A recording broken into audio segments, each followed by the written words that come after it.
Welcome to the Cardinal Newman project in Coventry. My name is Declan and I'm going to give you a site tour. I'm going to show you all the key features and aspects of the building. I'm a technical apprentice based at the Cardinal Newman project in Coventry as a trainee site manager.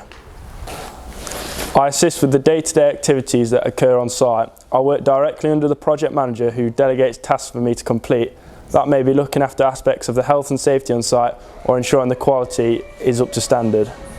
My name's Steve Spiegelhalter and I'm the project manager here at Cardinal Newman School. My role is to oversee the project for all the activities that happen on site, the priority being health and safety, then to build a team of people that are all working together to deliver the project to the right standards, the right quality and in the right time frame. I left school at 16 after doing my GCSEs. I then went to a careers event where I met the GF Tomlinson director at the time. He talked about it. I went for a couple of interviews and then I eventually got the job and started a level 3 construction management course at college. I've then since progressed onto a HNC for a further 2 years, and after that I'll do 3 more years at Nottingham-Trent University studying construction management. There are opportunities in the construction industry for everyone. Everything from traditional trade apprenticeships like brickwork, carpentry, joinery, plumbing, electrical work, roof tiling, concreting, all those kind of traditional, if you like, apprenticeships, through to technical apprenticeships, which are relatively new, but certainly in the last 5 or 6 years have become very, very prevalent.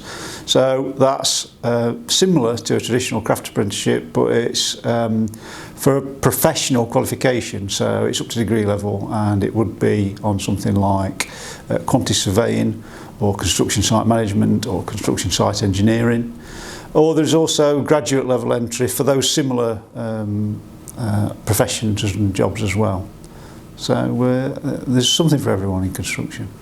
The careers event allowed me to learn a bit more about the industry, which I would not have found out before, so I definitely recommend going to any career events in the local area. On days where there's lots of different operations occurring on site, there can be many people asking for you and wanting information straight away. One of my favourite factors about working in the construction industry is that 2 days are never the same.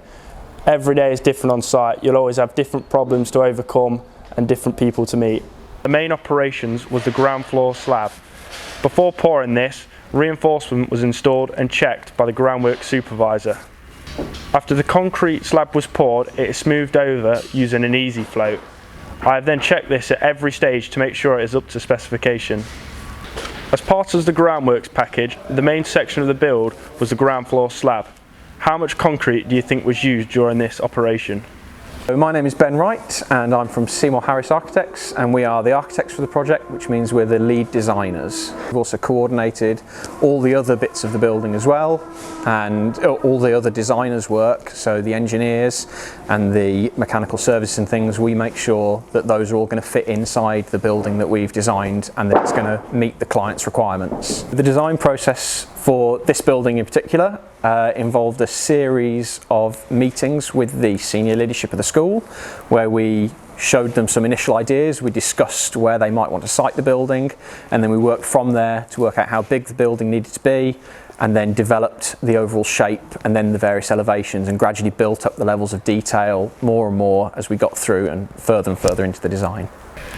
The difference between this project and others that I've worked on before is the shape. As you can see, it is all curved. The curtain walling is faceted round a circle, meaning it is all on a bend.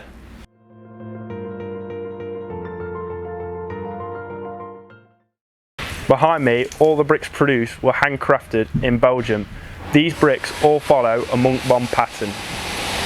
Monk bond is the way we join the bricks together. Most people will have seen stretcher bond, which is the way you'll see on most houses the bricks are overlapped. Monk bond is a bit different. We change the way the bricks are overlapped, and we have some different types of bricks in there as well. We have things called headers, which are sort of like the end of the brick that you can see showing through on the wall, as well as the main side of the brick. How many bricks in total do you think were used on this project? One of the main features at the Cardinal Newman School project is the amphitheatre steps. These steps cost approximately £100,000 to build.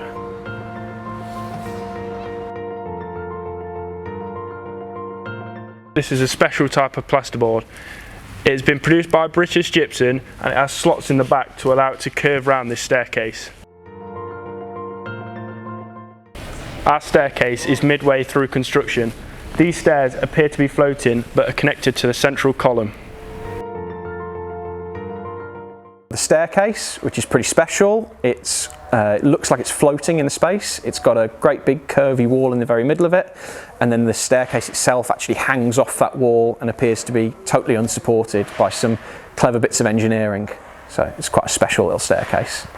We designed this building using a program called ArchiCAD, which is made by Graphisoft, and it's a very specific computer-aided design program for architects, and it allows us to design all the different walls and all the different floors, and everything you could possibly think of goes into that program, and it shows us the building in 3D, which means that we can also add in the structural engineer's 3D model as well, so we can see that those things all fit together and that they're not going to clash and overlap with each other.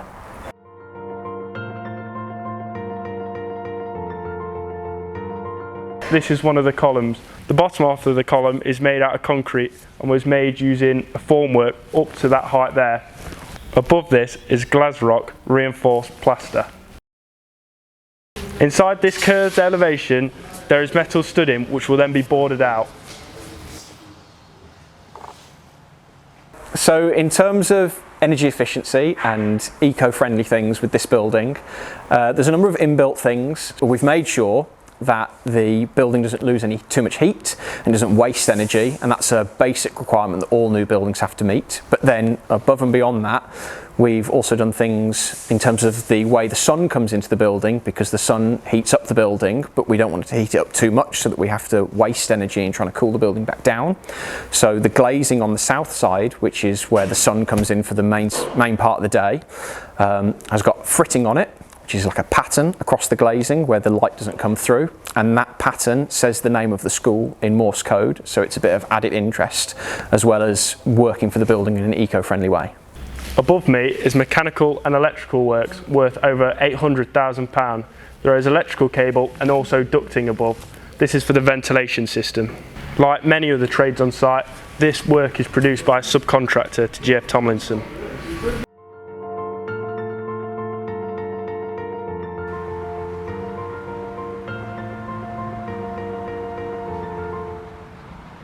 One of the main features of the staircase is this roof light above. This roof light is going to be circular. The other side of these columns is a timber acoustic ceiling. This side of the column is floating rafts.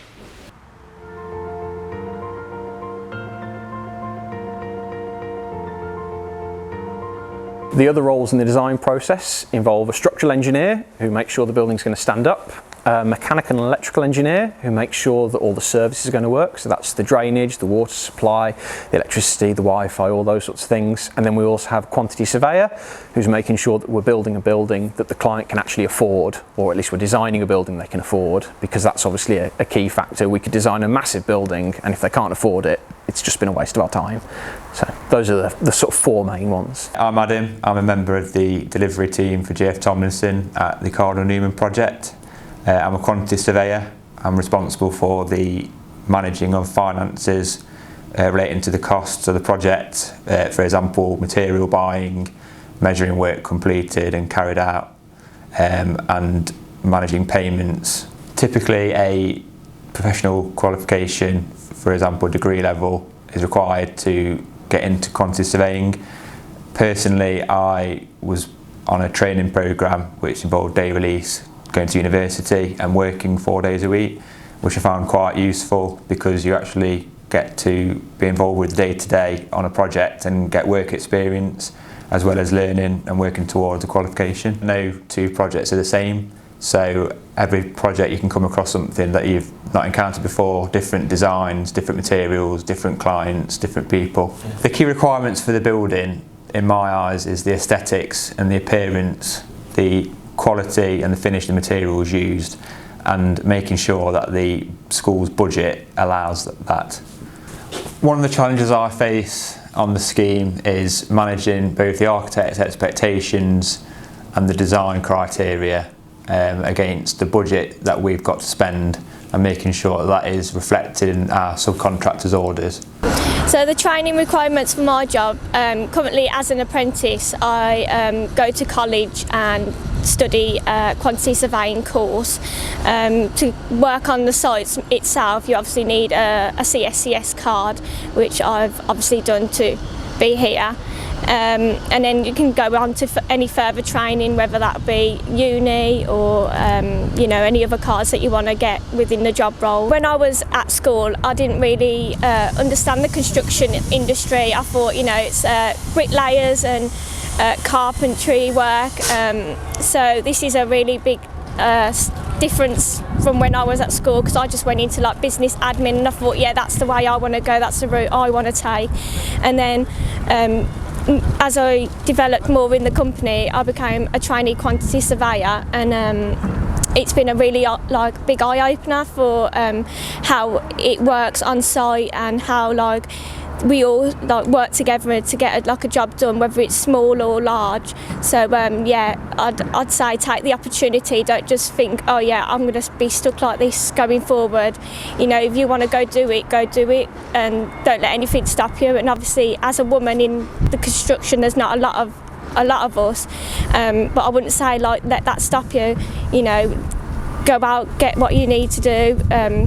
More women in construction are definitely a big believer in that. Yeah, the unique things about this building is almost everything. It's a very unique shape because of the site that we're in, and there's a lot of interesting features in it. There's a lot of standard materials and things like that, and we've just used quite a few of them in interesting and unusual ways and shapes to make a nice space in the area we had to work in. Jeff Tomlinson apprenticeships start either at sort of age 16 to 18 or occasionally a little bit older. So if you join us at 16 and you come in on a professional technical apprenticeship, you'd probably start doing T levels or certainly level 3 qualifications day release at college. And in the company, in the workplace, we do a diverse range of training in the first year. We expect you to pretty much visit every department of the company. And that includes accounts, and marketing and admin and health and safety, and spend about 6 weeks with each department in the company, getting to know all the employees, all your co-workers, what everyone does and where everything is. And we find that's a really good grounding for young people coming into our business. And then during the second year, we'll start to train you in an experience. You'll have experience in sort of 4 main areas of the company, which are the professional areas of production, so that'd be sort of site management, quantity surveying, design management or estimating. And again, you'd spend a period of the year, probably around 3 months of your second year, in all of those departments rather. And after the second year with us, most people then are starting to form an idea of where their skill set is, and we're starting to form an idea of where they were best suited. And so then you start to specialise both in your training at work and choosing the relevant options at college. The benefits of taking a construction apprenticeship route to gain a career in the construction industry are quite a few.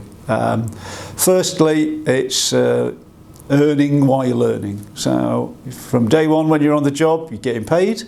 You're not ramping up large debts by going to university, and you start to gain experience from day one. So I think the apprenticeship route, which is still able to get you to a degree level, is one of the best ways of starting your career. Whether you're practical or technical and like meeting new people, a career in construction could be for you. Now it's your turn to get involved.